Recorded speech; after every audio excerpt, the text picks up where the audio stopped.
These are 3 stories written by people who lived about 100 years ago. The first is Elijah Hoy. He wrote Gabriel and the Panther. Old Gabriel, friend, and another man were watching 2 deer licks about 1/4 of a mile apart. Gabriel stood smoking his pipe under a tree, in which a panther was also watching the lick. Suddenly, the hidden beast sprang on Gabriel friend's back. He turned his head and screamed, blowing tobacco smoke in the cat's face, causing it to jump off his back and to run into the underbrush. The animal remained for some time in the vicinity, keeping out of gunshot.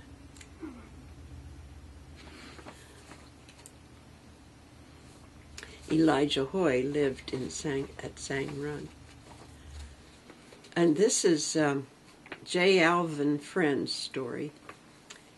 He was also at Sang Run. The story of the Friend hunting camp at Sang Run.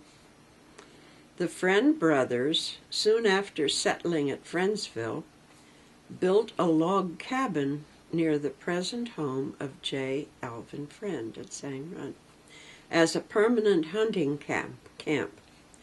Once, while unfriendly Indians roamed through these mountains, one of the brothers, probably Augustine, who was a young bachelor, was staying at the hunting camp alone. 2 of his brothers came from Friends, which is now Friendsville, to hunt a few days. Arriving at the cabin, they found it in order, but no Augustine.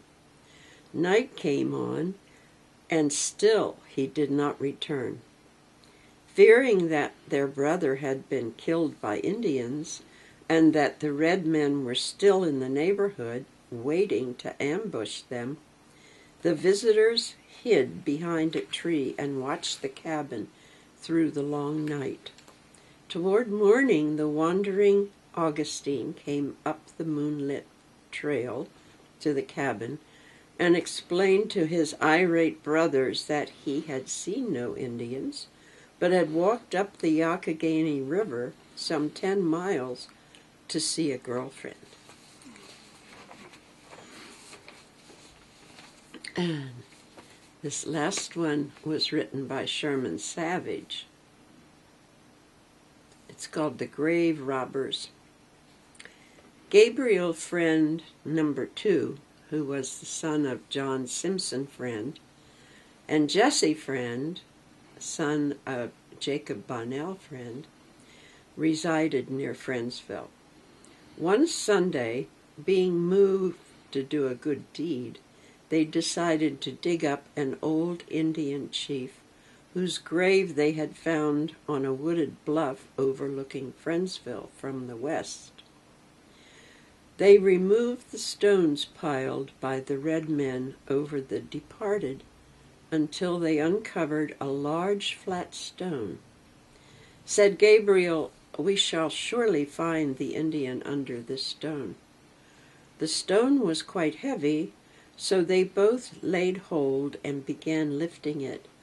But as they raised it a little, tweet, tweet, tweet, a strange sound came from under the rock, ascending rapidly, tweet, tweet, tweet, until lost in space above, but nothing visible appeared. Jess quickly let go his hold on the stone and jumped out of the grave, the rock falling back into its place. Gabriel had also heard the strange notes, but stood in the grave and urged Jess to return and help him lift the stone, saying no Indian chargers could harm them, but Jess refused, and for that day they dropped the enterprise. Some time later, however, Gabriel gathered a party of men returned to the grave, removed the stone without incident, and found the skeleton of the old chief seated under the flat stone, as he had been seated when buried there long ago. They left the bones in the open grave, but divided up the spoils, consisting of a clay pipe, stone axe, and arrowheads, the wooden bow and other perishable articles having long since become dust.